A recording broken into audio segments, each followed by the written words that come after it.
Episode शुरू होता है और हम देखते हैं कि बेकी और आन्या क्लासरूम की तरफ जा रहे होते हैं और सामने से डेमियन अपने चमचों के साथ आ रहा होता है। तो आन्या सोचने लगती है कैसे डेमियन और उसके चमचों ने आन्या को परेशान किया था। तो आन्या कहती है मैं इनसे बदला लेके रहूंगी। आन्या के पास एक फैमिली फोटो होता है जिसमें बॉन्ड भी होता है। तो आन्या सोचती है मैं ये फोटो डेमियन को दिखाऊंगी। डेमियन फोटो देख के चौंक जाएगा और बोलेगा तुम्हारा डॉग कितना बड़ा है, तुम्हारा डॉग कितना ताकतवर है और भी वगैरह वगैरह।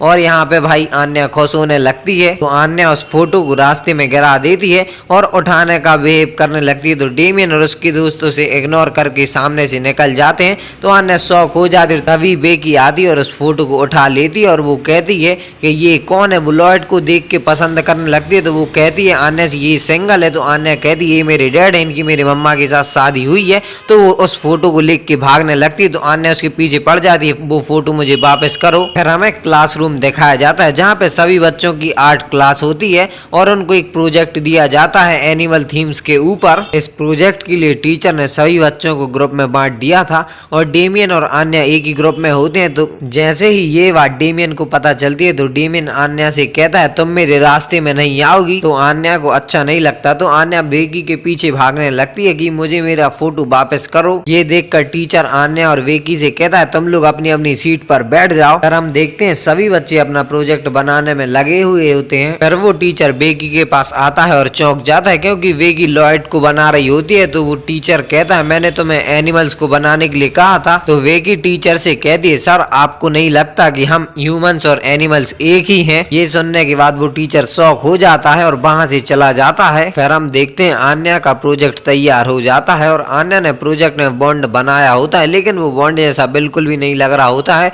और वो डेमियन के सामने उसको रखती है और कहती इसका नाम बॉन्ड है। तो डेमियन उसको कोई रिप्लाई नहीं देता और अपने काम में लग जाता है और वो सोच रहा होता है कि वो इस ग्रिफिन को बना के अपने फादर को देगा तो उसके फादर खुश हो जाएंगे। और ये सब टेलीपैथी से आन्या समझ लेती है। आन्या सोचती है कि मैं डेमियन की हेल्प करके उसकी नजरों में भी अच्छी हो जाऊंगी और उसके फादर की नजरों में भी अच्छी हो जाऊंगी। फिर आन्या डेमियन से कहती है मैं तुम्हारी मदद कर देती हूँ। तो डेमियन चौंक जाता है लेकिन वो फिर मान जाता है और वो आन्या को पेपर दे देता है और कहता है तुम इसके पैर बनाओ। तो आन्या पैर की जगह इंजन बना के रह जाती है और कहती है कि इंजन से हमारा ग्रिफिन उड़ भी सकता है। तो डेमियन आन्या पे गुस्सा हो जाता है और चिल्लाने लगता है। तो आन्या रोने लगती है। तभी डेमियन के पीछे टीचर आ जाता है और डेमियन से कहता है ये गलत बात है, तुम एक जेंटलमैन हो, तुम्हें ये नहीं करना चाहिए था। तो ये सुनने के बाद डेमियन कहता है ये मेरी ही गलती है, मैंने इस पे भरोसा किया और अब मुझे नहीं पता कि मैं अपने फादर को क्या दिखाऊंगा। फिर बेल बजती है और डेमियन के पास आन्या आती है और आन्या उससे सॉरी कहती है और आन्या कहती है मैंने अपने डॉग को चेंज करके फीमेल ग्रिफिन बना दिया है तो इसे तुम अपने ग्रिफिन के पास रख सकते हो। तो ये दोनों कपल जैसे लगेंगे।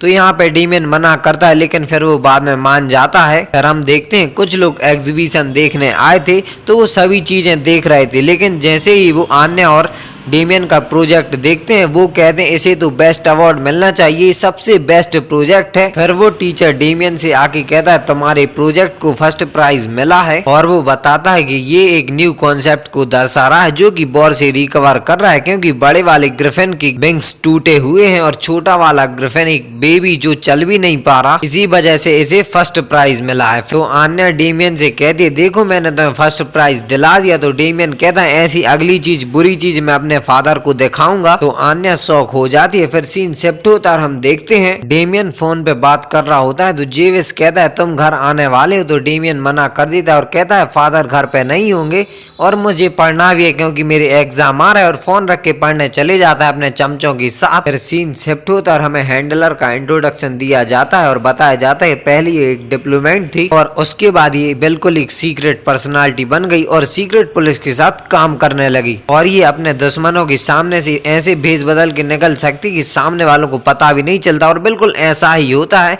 और फिर वो अपने एक सीक्रेट स्पाई से मिलने जाती और वो सीक्रेट स्पाई और कोई नहीं लॉयड ही होता है और वो लॉयड के सामने बैठती है। तो लॉयड देखता है कि उसके कोट का टैग अभी तक निकला नहीं और लॉयड सोचता है मैं इसको ये बताऊं या नहीं बताऊं और वो सोचता है कि मैं इसको नहीं बताता। फिर हम देखते हैं कि लॉयड का इंट्रोडक्शन दिया जाता है कि ट्वाइलाइट उसका कोड नेम है और वो टैलेंटेड बंदा है और भी बहुत सारे सारी खूबियां हैं लॉयड में, और जब भी वो हैंडलर के साथ मीटिंग के लिए जाता था तो वो मीटिंग बहुत ही ज्यादा डिफिकल्ट होती थी, क्योंकि उनकी नॉर्मली बात नहीं होती थी, लेकिन आई टू आई कांटेक्ट और हैंड साइन के जरिए इनकी बात होती थी। और आज भी कुछ ऐसा ही होता है, और वो साइन लैंग्वेज के जरिए ये भी बताता है कि आज उनकी किस जगह मीटिंग होने वाली है। फिर हम देखते हैं कि लॉयड और हैंडलर एक जगह बैठे होते हैं, तो हैंडलर कहती है तुम्हारे पास कोई इन्फॉर्मेशन है मिशन एस्ट्रिक्स के बारे में? तो लॉयड हैंडलर से कहता है मेरी डॉटर अभी जंप कर सकती है, मेरी डॉटर अभी स्टिंग भी कर रही है और वो 5 टाइम्स जंप भी करती है। तो ये सब सुनने के बाद हैंडलर सोचती है कि ये कहना क्या चाहता है, और एपिसोड यहीं खत्म हो जाता है। और मैं मिलता हूँ आपसे बहुत जल्द, तब तक के लिए